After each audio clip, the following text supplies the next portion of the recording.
parked the Benz and I'm back riding in these rentals. We gon' do the street, see, we can't take it to the courts. I've been sleeping on these niggas like your paper on the porch. I do all the cheating when it's war, ain't no fucking fair. I want all the smoke and I pull up like who the fuck in there? Woo!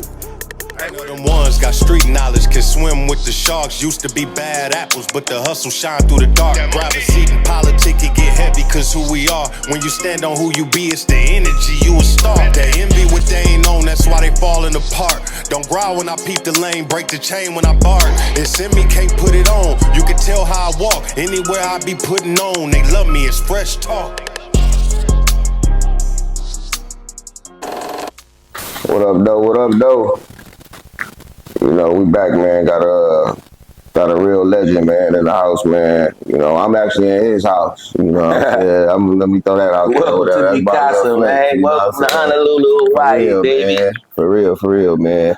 You know, we in Hawaii with it, man. You know, OG told me pull up, man. You know, pull up. You know what I'm saying? So that's what it is, man. Who we got right here, man? You know, it's the boss of the Bay Area, J Diggs, man. Living my best life in Honolulu, Hawaii, once again, like I said. Man, I see. Shit. Yeah, I can't complain, man. I can't complain. I then took my phone. I started making reels. You know, motherfucker, yeah, they could be get somewhere else. You know what I'm saying? But yeah, though, man. But the Bay, growing up in the Bay, man, what it's like? You know, shit. You know, we are our own section, man. You know, the Bay Area.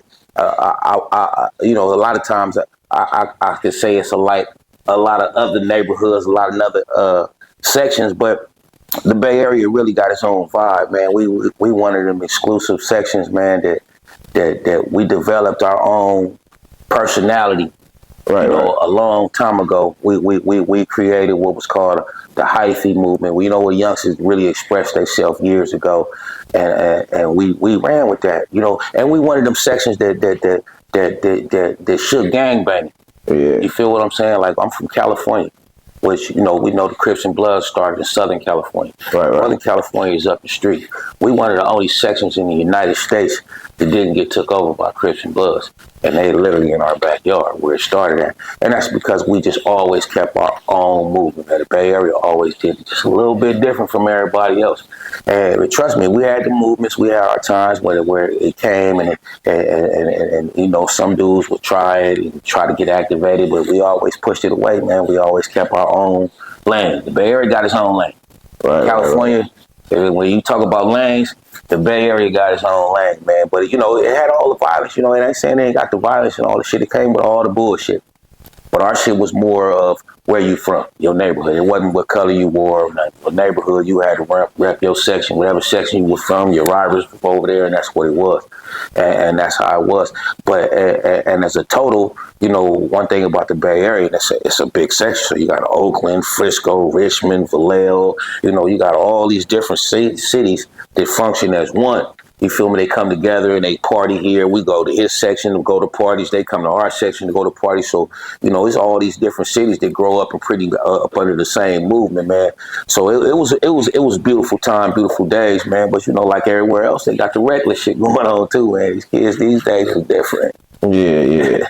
So what time frame you say, like, I ain't gonna say jump off the porch, but like when you know, like you get your name, you know, certain people, they earn their name and shit, you know what I'm saying, like what they known for, you know what I'm saying, like Five Eyes, your stomach grounds or whatever, you know. Oh yeah, well, see, I'm from the Crest. We're in the notorious neighborhood out of the Vallejo. Yeah, Country Club Crest, man.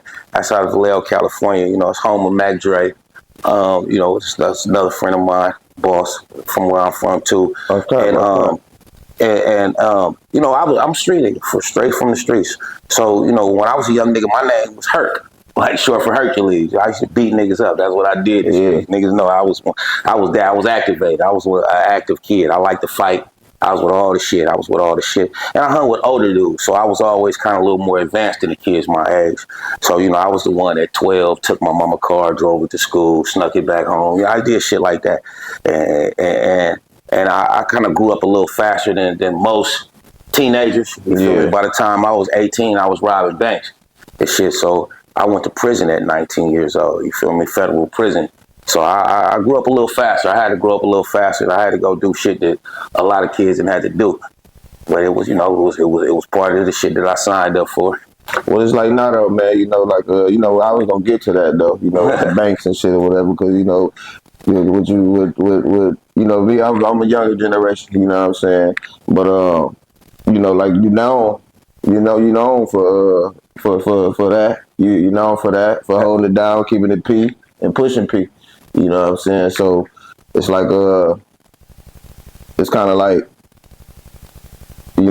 Like with your homie Mac Dre or whatever, you know what I'm saying? Like how, cause I done heard stories, like I be doing my investigating, you know what I'm saying? Doing my, try to do my job. It's my job. Exactly. You know what I'm saying? So, especially in this lane. The homie Mac Dre, man, I heard, he went down with you? Yeah, that was my co-defendant. Yeah. Mac Dre was my co-defendant, and he ended up going down with me because we also happen to be, good friends. So our crew, which was the Romper Room crew, we was, just young niggas from the hood that hung together. Romper Room, yeah. Yeah, we young niggas from the crew. We hung together in the streets, did all the shit, and Dre was like the spokesman. He was the dope rapper. Consist of. Way back, how it started is we was young on the block, you know what I'm saying? Used to play a lot, smoke weed, and the older cats used to call us the Romper Room. Young niggas playing a lot with the wood, and the name just stuck. You know what I'm saying? And then shit started happening, bank robberies and shit, and the police really stuck the name to us, and it became the Romper Room gang. You feel me? Crew. You feel me? He was the one that, he was with all the shit when it came to lyrics, like Dre dope. So Dre was kind of, he rapped about all the shit the Romp had going on, shit. So when we get out to Fresno, mind you, while we on this ride, the nigga Corey that's in the car with me, I don't even know it, but he didn't turn police informant on me. Oh, wow. He didn't turn police informant, so he got the feds from Sacramento. Now they follow us from Sacramento to Fresno. We don't even know the whole time. He driving the car. It's all shit. It's my rental car. He driving. He drive us up to Fresno. We go get hotel rooms, all the shit. Don't even know the feds and checked into the same hotel with us, all the shit. So I tell him, man, go get us a car. So that's his job that night. He's supposed to go steal a car for us to use the next morning for the lick. So he come back, he called me from his room, say, yeah, I got us a car, everything set up for the next morning. So we got everything set in play. We went and kicked it with some bitches that night, went to the mall, Dre signing autographs, we show up like rap stars in the town. On the under, they don't know what's going on. So the next morning we get up, it's me, Kilo, and Corey. We finna go hit the lick. We go out, we go get in a stolen car. Now mind you, we get in a stolen car, I'm look. And the way this nigga, now he done stole hella cars from me. So I ain't even tripping on the fact that the way he stole his car is a little bit different, the way he got the ignition and shit. But I did notice it, and I'm like, damn, this nigga did something different with the car this time. Yeah. But I don't let it see, I don't let it alarm me and shit. I'm still like, come on, we finna go do the shit. So long story short, we go pull up to the bank. We didn't set the lick up. It's a bank right here on Fresno Street. It's a Bank of America. So we go and we basically pull up into the bank parking lot. We already finna hit. So Corey, he didn't ask me basically, could he drive for me now? Now first he used to be a car thief. Well, he still was just a car thief, but he basically asked me, could he, while we out of town, could he drive for me? He needed some extra money, blah, blah, blah. So I fuck with him and let him, okay, man, come drive. Me and Kilo gonna handle the lick. So we pull up into the bank. We finna literally, I'm pulling my mask out. I'm finna get out the car to run in the bank, me and Kilo, and I look and I see it's a news van. But the van is one of the ones that got the antennas on the top. So I'm like, man, what the fuck is this? Looking at the van and shit, like, what the fuck is this? I was like, that's a news van. So I close the door, get back in the car, tell my little cousin, like, bro, that van, you see that van? He's like, yeah, that's crazy. Like, that's the one that normally got the camera around. So we like, man, hold on, let's see if his camera pop out. Yeah. So we sitting there waiting on no camera pop out, but we seeing little cars pass by. Back then they had the little Ford Aries and shit. We seen little cars pass by, look like the feds and shit, like Fed car. Like, man, this motherfucker hot around here. But we downtown, so we trying to give it the benefit of the doubt. Right. But it ain't looking good. So I'm like, man, you know what? And we're not doing it. It ain't feeling right. So I tell dude right there, Johnny on the spot, Corey, the driver, I'm like, bro, come on, let's go. We're not finna do this. So he like, man, I really need this, man. Fuck this, man. He was bold, dude. Yeah. We like, man, this ain't playing right. So we literally get in the car, bro. We don't even get out the bank. We don't even get out the car at the bank. We go back to the hotel. Lick over. I didn't call the lick off. Lick is over with. I tell Dre, man, we finna get ready to go out of town, all the shit. I tell dude, look, you can keep that stolen car and drive that back to the Bay. We could probably use that later. We gonna jump in this car. So we in my car driving back, me, Kilo, and Dre. Corey in the stolen car. We like an hour outside of Fresno. This nigga pulls over on the side of the freeway. We pull over. He come to my car and ask for some weed. We give him some weed. He pull off. We get ready to pull off, and Dre look over my shoulder. I'm driving and look on the freeway, and he like, man, I just seen Officer Ritz. Now, this is an officer from our town, way in the middle of nowhere. I'm like, bro, you sure? He's like, bro, I just seen him. Like, we like, what the fuck? And then Kilo like, man, I think I seen him too. I'm like, man, this don't make no sense. So instead of going straight on the freeway, I go across the freeway, across the middle, and start going the other way. And all kind of cars peeling off doing the same thing. All feds car, but 32 federal cars on us. Was on us for 2 days. Nigga in the car with us wearing a wire, all the shit. They take us down. They pull a car over, jump out, guns on us, take a nigga down for conspiracy and attempt to commit armed bank robbery, plus a suspect in 21 bank robberies in the Bay Area prior to this. So we find out this is when we start putting it together. The nigga in the car had a wire on the whole time. Like literally had a wire on. And the wire was fucked up and all the shit. You know, because he had, you know, back then they didn't have no cell phone wires. Nigga had to really put a wire on the nigga and his shirt ruffling against it. That tape on it. So, but it was parts in the car when we was driving to Fresno, and where we talking, and then Mac Dre, intermittent saying little shit like, wait, you know, what you gonna do when woo woo? You know, we just talking about the series where basically he implemented itself and basically knowing about it. Like, man, y'all, you gonna do this, nigga? What you, like I was putting some tape around my gun and shit, and he was asking me, what you putting tape on that gun for? I'm like, bro, so I could disguise it from the camera, because it was a Glock. This when Glocks first came out in 91. So I'm like putting tape on. I'm like, so I'm trying to disguise it so they can't see what kind of gun it is. So he like, man, you put tape on that gun, that motherfucker ain't gonna work. You know, he said some shit like that. So this is the type of shit that got Dre into my conspiracy. Yeah. So when they played the tapes in our trial, they playing little shit like this, which was just him, you know, just like if you and your nigga finna go do something and your other niggas commentating on it. Nigga, y'all niggas better, nigga, don't do that. That shit crazy. Oh, you gonna do that? That's all them crackers need, though, you know what I'm saying, to go from there or whatever, you know what I'm saying? So, yeah, so Dre ended up getting a conspiracy basically for knowing and not telling. That's all they wanted him to do anyway. They was trying to get him to flip on me and my little cousin. And he wouldn't do it. So he went to trial with us, bro. Got found guilty. Did every day of his sins at Lompoc Federal Prison. Not at no low. Only 5 years. Got 5 years, my nigga. And had to do every day of it at Lompoc Federal Pen. How much time you had did? I did 10. They gave me 10 years. They gave my little cousin 8. I ended up doing 10 years, 1 month. I caught a whole nother case while in there.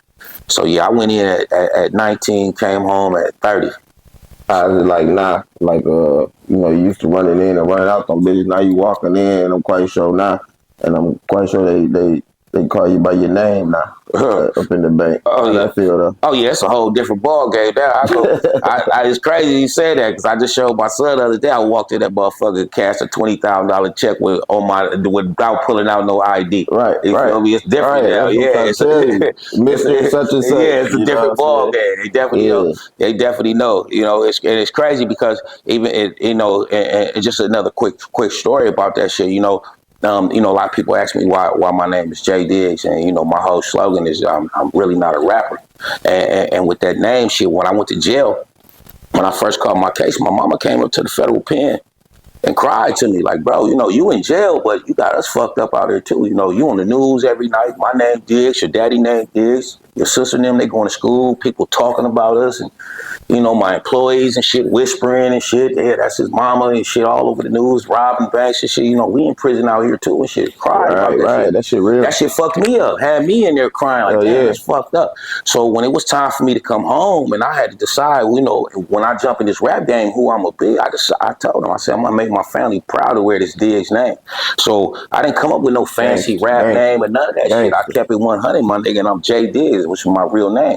And every kid I got, they all over my walls. I got 13 kids. All my kids' name is Jay Diggs. First name Jay, last name Diggs. And that's just what it is with me. And all they proud to wear that name. My mama Now she goes to the casino and shit. Oh, that's Jay Diggs, mama. Hey, mama Diggs. And then she get all the perks and all the shit. So now she's proud to wear that name. You feel me? I let her down for a minute, but I made up for it, mama.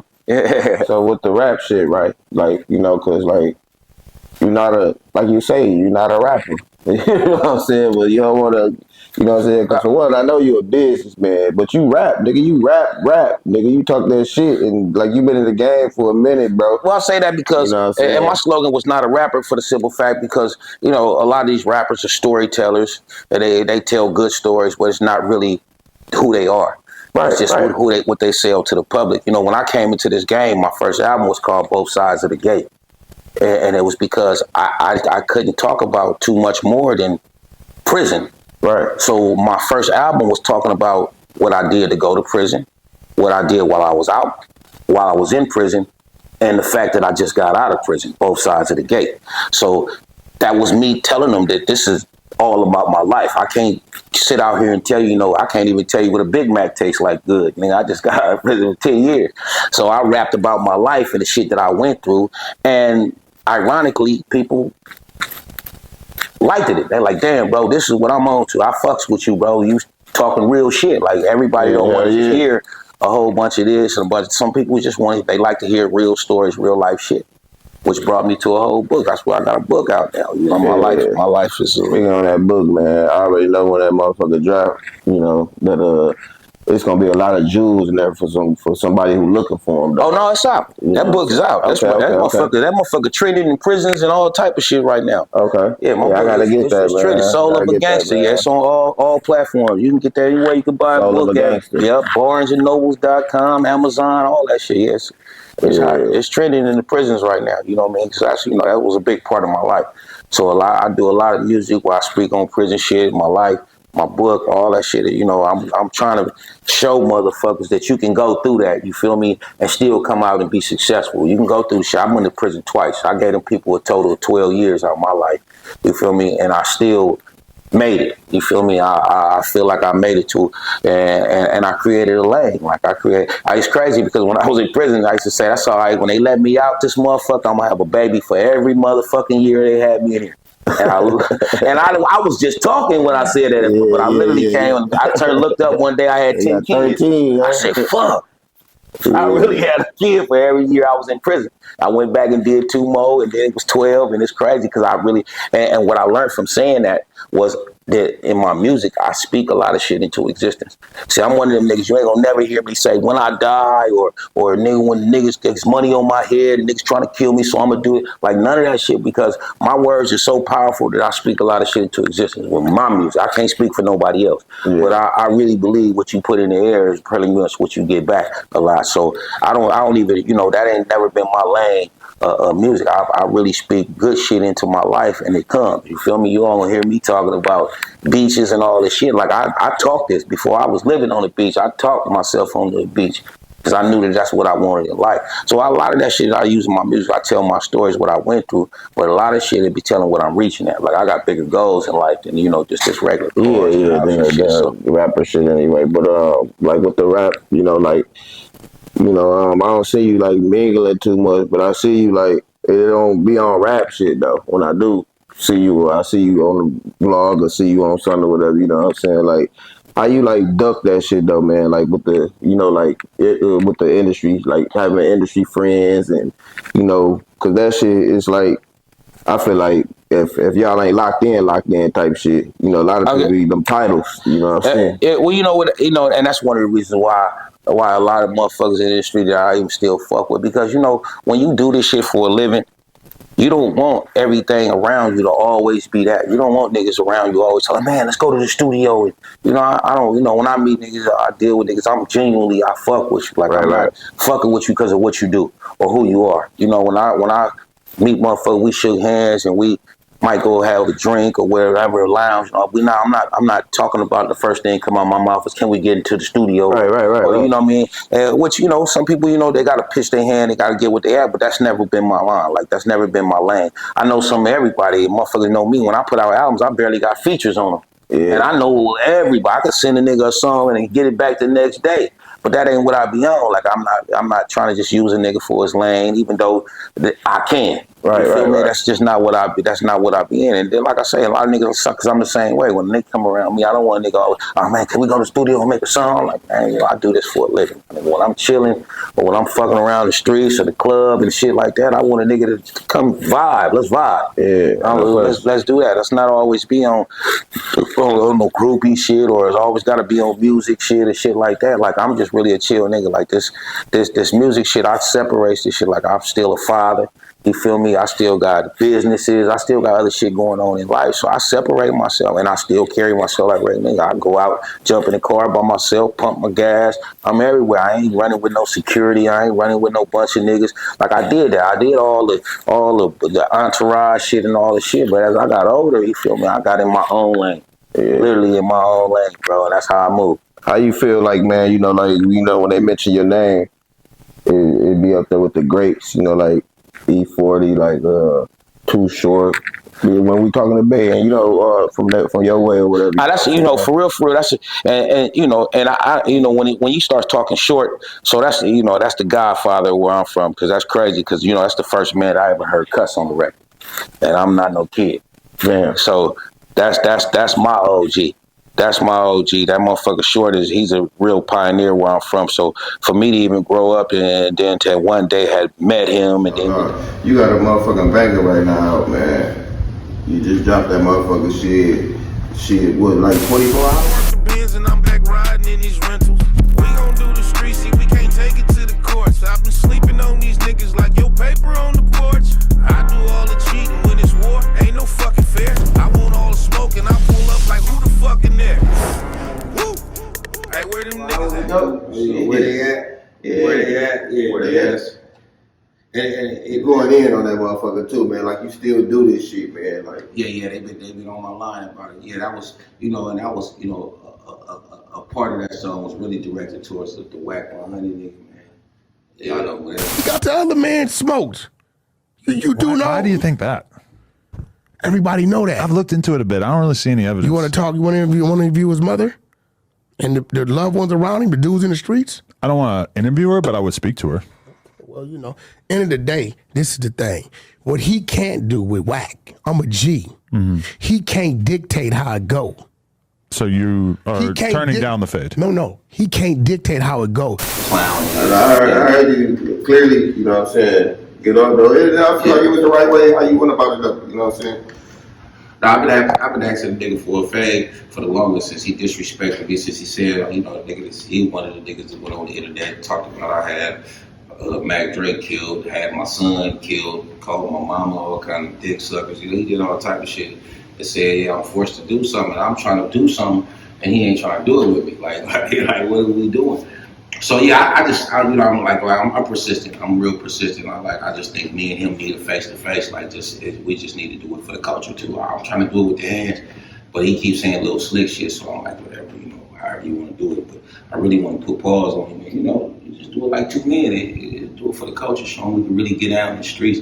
And the best man win. But he keep ducking me. He's a sucker for real.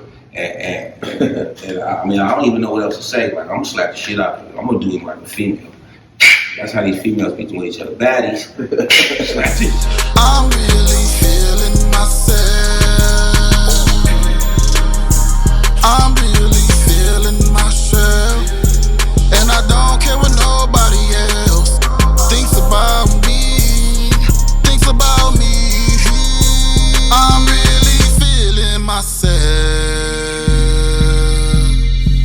I'm really feeling myself. Them ones got street knowledge, can swim with the sharks. Used to be bad apples, but the hustle shine through the dark. Grab a seat in politics, it get heavy, cause who we are. When you stand on who you be, it's the energy you a star. They envy what they ain't on, that's why they falling apart. Don't growl when I peep the lane, break the chain when I bark. It's in me, can't put it on. You can tell how I walk, anywhere I be putting on. They love me, it's fresh talk.